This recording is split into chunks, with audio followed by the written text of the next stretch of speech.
Assalamualaikum warahmatullahi wabarakatuh. Pada kesempatan kali ini kami akan bercerita tentang sebuah kisah kiriman dari sobat bernama Lydia.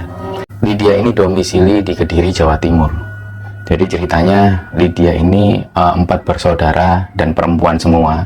Dan kebetulan kakak-kakak dari Lydia ini sudah punya anak semua yang usianya antara 6 tahun sampai 8 tahun. Nah, waktu itu mereka ini punya rencana untuk pergi liburan bareng bersama keluarga, juga kedua orang tuanya, ke satu daerah yang bernama Batu. Mungkin teman-teman di Jawa Timur sudah tahu di Batu ini adalah kawasan wisata. Nah, Lydia sendiri mengakui bahwa Lydia dan juga keluarga ini sudah lama sekali nggak pergi ke Batu. Ada sekitar 6 tahun lah mereka nggak ke sana. Pada akhirnya mereka berencana hari itu pergi ke Batu untuk liburan bareng bersama keluarga, dan mereka mulailah sewa hotel 2 hari 2 malam di sana. Nah, kebetulan kedua orang tua Lydia ini sering nginep di hotel ini. Jadi ada satu hotel bintang 4 di daerah Batu situ yang letaknya dekat dengan Gunung Panderman di situ. Kita nggak akan sebutin nama hotelnya. Jadi mereka pun berangkat dari Kediri siang hari. Ada 4 mobil di sana, dan kebetulan Lydia bersama suami ini satu mobil. Jadi mereka cuma berdua. Mereka pun berangkat. Begitu sampai di hotel sekitar jam 3 sore, dan Lydia pun langsung check-in, dan mereka pun langsung menuju ke kamar.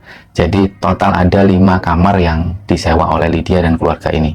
Dan kebetulan letaknya ini berdampingan. Jadi dari awal Lydia ini minta untuk kamar hotel ini agar supaya bisa berdampingan. Nah, begitu masuk ke kamar hotel itu mereka senang. Karena dari awal begitu masuk ke hotel itu mereka sudah benar-benar menikmati suasana itu. Apalagi pada saat itu suasana ini mendung dan ada suara-suara serangga gunung yang berbunyi di situ, ditambah dengan suara burung-burung. Jadi mereka benar-benar menikmati kali itu. Dan begitu masuk ke kamar, Lydia langsung masuk ke kamar dan buka satu tirai. Ternyata di belakang itu ada tirai yang langsung menghadap ke taman. Dan ada satu balkon yang nggak terlalu besar. Begitu mereka keluar, ternyata di balkon lain, di kamar lain itu sudah ada keponakan-keponakannya yang manggil, "Tante Lydia, Tante Lydia." Nah, jadi balkon belakang ini yang langsung menghadap ke taman itu bisa secara langsung melihat balkon-balkon kamar yang lain. Nah, disitulah Lydia ini disapa oleh keponakan-keponakannya. Ya, karena mereka baru pertama kali sampai di hotel itu, mereka masih benar-benar senang di situ. Nah, keponakan-keponakannya ini kemudian kayak melambaikan tangan dan manggil-manggil namanya Lydia. Nggak lama kemudian Lydia pun kembali ke tempat tidur, dan dia mulai ngecek satu persatu. Mungkin nyari sandal hotel atau cari tempat untuk bikin kopi dan lain sebagainya. Dicek satu persatu dan dinyalain lah TV. Tapi pada waktu itu Lydia ini sama sekali nggak menyalakan AC. Karena suhu di sana di Batu itu memang sudah cenderung sejuk, jadi sama sekali Lydia ini nggak nyalain AC. Nah, sore itu sekitar jam 4 sore, Lydia dan suami ini pergi menuju ke kolam renang tanpa memberitahu saudara-saudara yang lain. Berangkatlah Lydia dan suami menuju ke kolam renang, dan ternyata setelah berenang sekitar 20 menit itu Lydia duduk-duduk di sekitar kolam renang, dan HP ini ternyata dilihat ada sekitar 5 panggilan tidak terjawab dari kakaknya yang namanya Susan itu. Begitu diangkat, "Ya kak, kenapa?" Nah, kakaknya Lydia ini bilang, "Loh dek, di kamarmu itu ada perempuan, dia pakai daster panjang dan dia tadi kayak buka tirai." Jadi ternyata kak Susan itu ketika di balkon, dia ini mengaku melihat ada perempuan di kamar Lydia. Nah, waktu itu Lydia langsung bilang, "Kak, jangan nakut-nakutin, aku sama suami ada di kolam renang." Nah, terus itu siapa dek? Udah, jangan nakut-nakutin. Nah, begitu ditutup teleponnya, Lydia langsung bilang ke suaminya, "Itu loh katanya Kak Susan, kok dia ngelihat ada sosok perempuan. Dia itu kayak buka tirai dari kamar kita." Nah, waktu itu suami Lydia itu langsung diem. Nah, ada beberapa cerita dari pengalaman masa lalu dari suaminya Lydia ini yang memang dia ini trauma dengan hal-hal seperti itu. Jadi begitu Lydia cerita kalau ada sosok seperti itu di kamarnya, sang suaminya langsung diem. Dia tuh kayak ngerasa takut, trauma dan lain-lain. Terus Lydia coba menenangkan, "Udahlah, nggak usah dipikir, mungkin Kak Susan mungkin ngelihat kamar lain," gitu. Nah, setelah itu pun Lydia balik ke kamar. Dia langsung menuju ke kamarnya Kak Susan itu. "Kak, kakak itu bener tak lihat dari kamarku? Nggak salah, apa mungkin dari kamar sebelah?" "Enggak, kamu tadi kan waktu ada anak-anak di balkon itu kan kamu duduk-duduk di situ, kursimu itu masih di luar. Nah makanya kakak yakin itu kamarmu. Tuh ada perempuan itu loh dek, dia ini pakai daster putih, terus tiba-tiba buka dari tirai, kayak ngelihat ke arah kakak, makanya kaget. Awalnya tak tanyakan ke suami itu kamar siapa yang di situ. Ternyata suaminya kakak bilang kalau itu kamarmu, kamarnya Lydia itu. Makanya aku langsung telepon kamu. Nah dari situlah Lydia ini coba sekali lagi menenangkan suaminya, karena suaminya itu benar-benar trauma dengan hal-hal seperti itu. Mereka pun masuk kamar seperti biasa, dan sore itu sekitar jam 6 mereka pun keluar menuju ke alun-alun Batu. Jadi teman-teman tahu di alun-alun Batu itu banyak sekali wisata-wisata kuliner di sana, dan biasanya para wisatawan itu sering mampir di alun-alun Batu itu untuk sekedar wisata kuliner. Jadi mereka, Lydia dan keluarga ini menuju ke alun-alun Batu itu untuk makan-makan. Sekitar jam setengah 9 malam kembalilah mereka ke hotel. Dan begitu kembali ke hotel, ternyata anaknya Kak Susan ini yang namanya Prilly ini usianya 6 tahun. Nah Prilly ini dia punya sisi sensitif sendiri dengan hal-hal yang seperti ini. Jadi Prilly itu seringkali melihat hal-hal yang nggak bisa dilihat oleh orang biasa. Dan mungkin teman-teman juga pernah punya anak atau punya keponakan yang semacam Prilly ini, karena memang anak-anak ini cenderung sensitif dengan hal-hal seperti itu. Dan Prilly ini orangnya seperti ini. Dan Prilly ini selain sensitif, dia ini orangnya ceriwis dan suka ngomong, suka nanya sesuatu, apa yang dilihat selalu ditanya ke orangnya. Nah begitu Prilly ini main ke kamarnya Lydia, Prilly ini langsung jalan-jalan, dia buka laci, dia lihat, Tante Lydia ini apa, buat apa? Oh itu buat naruh uang. Jadi Lydia itu jawab sebisanya, karena Prilly ini karakter anaknya selalu bertanya dan selalu ceriwis. Udah nggak lama kemudian si Prilly ini lari-lari menuju ke toilet, dia mainan keran, terus kembali lagi dia mainan telepon. Terus Prilly tanya, Tante, telepon mama bisa nggak? Bisa, coba pencet nomor kamarnya mama, dipencet lah. Terus dia telepon ke mamanya, Mama, aku di kamarnya Tante Lydia, kayak gitulah. Prilly ini lari-lari lagi dan buka lemari, terus di situ dia lihat ada teko, dia tanya, Tante ini buat apa? Itu buat bikin kopi sama teh. Nah, terus dia lari-lari lagi, dia keluar ke balkon, manggil-manggil mamanya dari situ, Mama. Nggak lama kemudian si Prilly ini menuju ke satu lemari yang letaknya di dekat toilet. Begitu Prilly ini buka lemari, terus dia ini diem sambil lihat ke atas sambil bengong, diem terus. Nah waktu itu suami Lydia ini ngeliatin Prilly. Nah suami Lydia ini kayak nyolek Lydia, coba lihat Prilly. Jadi Lydia dan suami itu ngeliat Prilly itu buka lemari sambil ngeliat ke atas, diem terus. Prilly, kenapa nak? Terus ditutup. Prilly pun duduk di samping Lydia, terus dia bilang, Tante Lydia, kenapa nak? Ada tante, serem mukanya di dalam lemari. Yang bener mungkin Prilly salah lihat. Enggak tante, dia nyuruh Prilly diem. Emangnya gimana? Dia gini loh tante, shh, sambil matanya melotot. Ya udah kalau gitu Prilly balik ke kamarnya mama aja ya. Takut tante, tadi tante yang di dalam lemari kayak marah. Nah waktu itu Lydia ini benar-benar juga takut, karena Lydia tahu kalau Prilly ini orangnya sensitif, dia bisa melihat hal-hal yang seperti itu. Dan waktu itu suami Lydia itu diam terus, kayak benar-benar dia sudah merasa nggak nyaman di situ. Sekitar jam 9 malam itu Prilly pun diantar ke kamar kakaknya, dan Prilly pun masuk. Ternyata nggak lama kemudian, sekitar 10 menit kemudian, si Prilly ini telepon. Jadi telepon ke kamar Lydia, diangkatlah.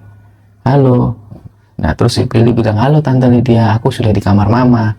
Oh iya nak, tidur ya. Prilly tidur ya, ini tante sudah capek sama om mau tidur. Iya, ditutup lah. Ternyata nggak lama kemudian telepon lagi si Prilly ini, karena dia ini orangnya ceriwis dan tidurnya larut malam, ditelepon diangkat lagi.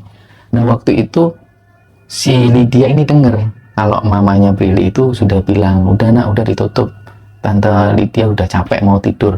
Lah di situ Prilly ini masih ngomong terus, tante besok jalan-jalan ya, jalan-jalan mainan yang mobil-mobilan. Iya besok ya, tante mau tidur dulu. Nah ditutup lah itu. Ternyata 5 menit kemudian telepon lagi. Nah waktu itu Lydia bilang ke suaminya, yang tolong kamu angkat lah, Prilly itu ceriwis soalnya. Nah begitu suaminya Lydia ini ngangkat telepon, ternyata nggak ada suara apa-apa, dan tiba-tiba ada suara seperti perempuan. Dia ini suaranya serak, halo. Nah waktu itu suaminya ini langsung diem ngelihat ke arah Lydia. Kenapa ya? Suaminya Lydia ini nyerahkan gagang telepon ke Lydia, dan Lydia ini coba mendengarkan. Ternyata ada suara perempuan itu lagi. Halo. Waktu udah ditutup langsung sama Lydia, dan dia diem. Lydia ini langsung seketika itu juga telepon ke Kak Susan. Dia telepon, "Kak, jangan main-main lah Kak, itu teleponnya kenapa kok pakai main-main seperti itu?" "Telepon apa Dek?" "Itu Prilly, itu mainan telepon." "Lu udah tak cabut kok. Terakhir ya tadi itu udah nggak mainan telepon lagi, dia udah tak larang." Nah dari situlah Lydia ini langsung nutup telepon. Dia diem. Aduh, ada yang nggak beres ini. Berarti bukan dari kamarnya Prilly. Nah Lydia pun bilang ke suaminya, "Udah yuk yang tidur aja yuk, udah tidur, nggak usah dipikirin." Tidurlah mereka, jadi tirai ini ditutup. Dan begitu Lydia ini tidur sekitar jam 1 dini hari, Lydia ini merasa gerah. Dia gerah banget, ngerasa sumuk, bener-bener suasananya itu panas. Nah dia sempat bilang ke suami itu, "Yang nyalain AC ya, kamu kedinginan nggak?" "Enggak." "Kamu gerah juga?" "Iya." "Nyalain AC ya?" "Iya." Suaminya bilang seperti itu, dan Lydia ini mulai nyari remote AC. Jadi dia baru sadar kalau dari siang ini dia nggak melihat remote AC sama sekali. Karena Lydia waktu itu nggak kepikiran untuk nyalain AC, karena suasana di Batu itu benar-benar sejuk dan dingin. Dia sama sekali nggak kepikiran AC. Tapi di jam 1 dini hari itu dia ngerasa gerah, sampai dia keluar keringat waktu itu. Jadi waktu itu Lydia ini benar-benar nyari remote AC. Dia cari di dalam laci, nggak ada. Dicari di bawah telepon juga nggak ada. Terus Lydia pun ya sudahlah, biarin aja. Ternyata begitu narik selimut, AC ini nyala sendiri.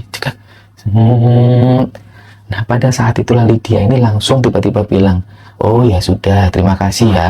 Lydia pun tidur. Jadi seolah-olah Lydia ini tahu, ini pasti ada yang nggak beres di sini.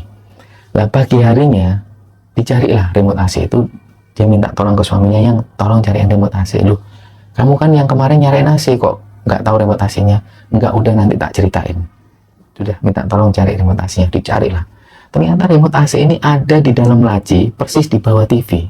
Dan nggak mungkin sama sekali kalau remote ini tiba-tiba mungkin ketindihan badan atau sesuatu. Seolah-olah memang benar AC ini ada yang nyalain. Akhirnya Lydia udahlah, nggak terlalu berpikir yang aneh-aneh.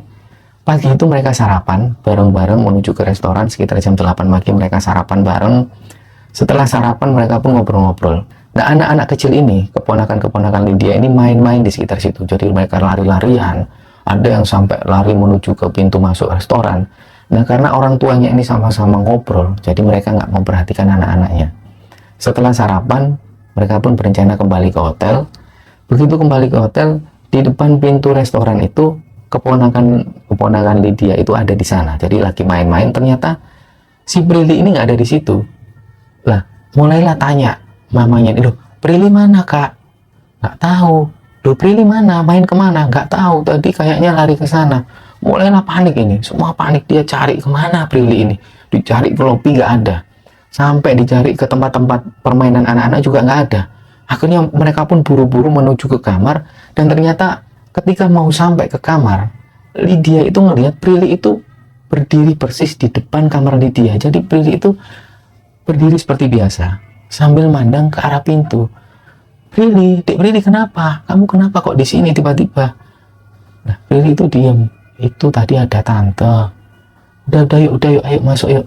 Dibukalah kamar Lydia, mereka masuk. Tapi si Prilly ini nggak mau masuk ke kamar Lydia. Akhirnya dia lari ke kamar mamanya. Nah begitu sampai ke kamar mamanya, ceritalah si Prilly ini ke mamanya. Dari situlah Lydia ini tahu bahwa pagi itu Prilly ini ketemu dengan sosok perempuan. Jadi ceritanya Prilly ini lagi main-main dengan teman-teman yang lain, keponakan-keponakan Lydia itu. Dan pada waktu asik-asik main, Prilly itu melihat ada bayi yang merangkak, dan bayi itu dirasa Prilly ini aneh karena matanya hitam semua. Nah waktu itu Prilly ini tertarik. Jadi Prilly ini nggak tahu kalau ini makhluk halus, dia dikira ini bayi biasa. Jadi waktu itu Prilly ini deketin bayi ini. Nah begitu mau deketin, ibunya ini langsung gendong bayi ini. Jadi begitu Prilly ini ngelihat, ternyata sosok perempuan ini sosok yang dilihat Prilly ketika ada di kamar Lydia yang ada di dalam lemari. Jadi sosok perempuan ini sambil melotot ke arah Prilly dan kemudian pergi. Dan Prilly berkata bahwa perempuan ini nggak jalan, perempuan ini terbang, tak ikutin. Jadi Prilly ngikutin tante itu karena bayinya, dedek bayinya lucu. Diikutin oleh Prilly, dan begitu sampai persis di depan kamar Lydia, perempuan yang bawa bayi ini seperti tembus ke pintu. Dan waktu itu Prilly ini benar-benar bingung. loh kok tantenya bisa tembus pintu, kok Prilly nggak bisa tembus. Jadi pada waktu itulah Prilly ini benar-benar diam menyendiri di depan kamar Lydia. Nah setelah itulah ketika tahu tentang berita ini, Lydia ini jadi semakin takut. Nah sekitar jam 10 pagi mereka pun keluar, mereka pergi ke satu tempat wisata. Singkat cerita, jam 4 sore mereka kembali ke hotel. Begitu kembali ke hotel, Lydia ini mungkin karena kecapean dia tidur lah seperti biasa, tidur sore itu, dan suaminya juga tidur. Nah ternyata dalam tidurnya itu Lydia itu ngerasa seperti selimut ini ada yang narik pelan gitu. Nah karena Lydia ini nggak berpikir yang aneh-aneh, selimut ini ditarik seperti biasa, dan ternyata begitu Lydia melanjutkan tidur, selimut ini seperti ditarik lagi dan kenceng tarikannya sampai Lydia ini benar-benar kaget dan suaminya juga kaget. Nah setelah itu pun Lydia memutuskan untuk keluar. Di jam 5 sore itu mereka keluar dan menuju ke kolam renang lagi, mereka renang di sana. Nah malam harinya karena suami ini sudah merasa ada yang nggak beres dengan kamar itu, waktu itu suami Lydia ini sempat bilang ke Lydia, yang gimana kalau kita tidur di kamarnya papa sama mama. Lah Lydia ini nggak setuju, jangan gitulah, malu lah sama papa lah, nggak usah, udah biarin kita tidur di kamar kita aja, nggak apa-apa, udah kamu nggak usah mikir yang aneh-aneh, kita tidur seperti biasa, tetap berpikir yang positif.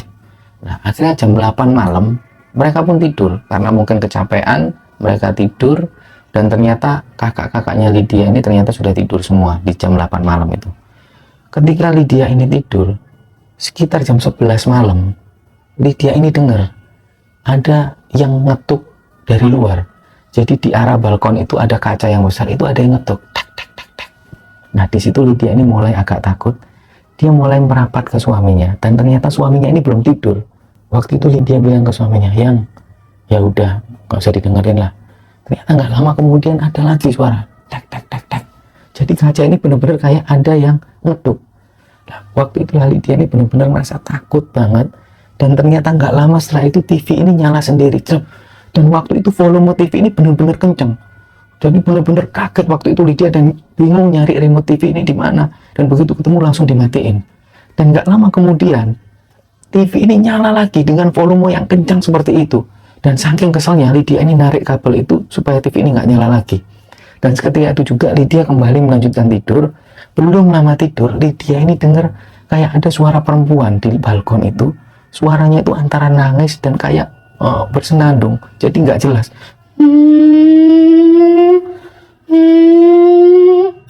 Lydia dan suami ini dengar ada suara perempuan ini. Jadi mereka itu benar-benar tegang. Dan lama kelamaan sang suami Lydia ini kayak ngambil posisi duduk. Dia duduk sambil diam gitu. Dan kelihatan sekali wajahnya itu panik. Lydia ini coba menenangkan, udah yang, udah, nggak usah didengerin, nggak usah. Tapi ternyata suara perempuan ini terus seperti itu. Semakin keras seperti itu. Dan Lydia ini coba nelpon kakak-kakaknya, ternyata nggak ada satupun yang ngangkat. Jadi mungkin kakak-kakaknya sudah tidur semua. Dan dia coba telepon pakai telepon hotel, ternyata juga nggak ada yang ngangkat. Dan suara perempuan ini terus seperti itu. Nah jadi di situasi tegang seperti itu, Lydia dan suami ini cuma bisa diam. Dan dia terus berdoa. Dan nggak lama kemudian dia ini dengar dari arah kamar mandi, keran air ini seperti ada yang buka, cek. Jadi seolah-olah ada yang beraktivitas di dalam kamar mandi itu. Air keran ini terus dinyalakan. Nggak lama kemudian dimatikan. Nah, setelah itu pun Lydia ini bilang ke suaminya, yang udah baca doa, yang nggak usah takut ya. Sementara suasana ini terus-menerus tegang seperti itu. Dan nggak lama kemudian suara perempuan ini yang tadinya seperti orang nangis tiba-tiba menjauh dan seperti ketawa, kayak melayang gitu. Dan suaranya jelas banget. Waktu itu suaminya Lydia ini benar-benar diam dan wajahnya pucat, seolah-olah dia ini takut betul dengan situasi waktu itu. Dan kejadian itu terus-menerus sampai jam 3 dini hari.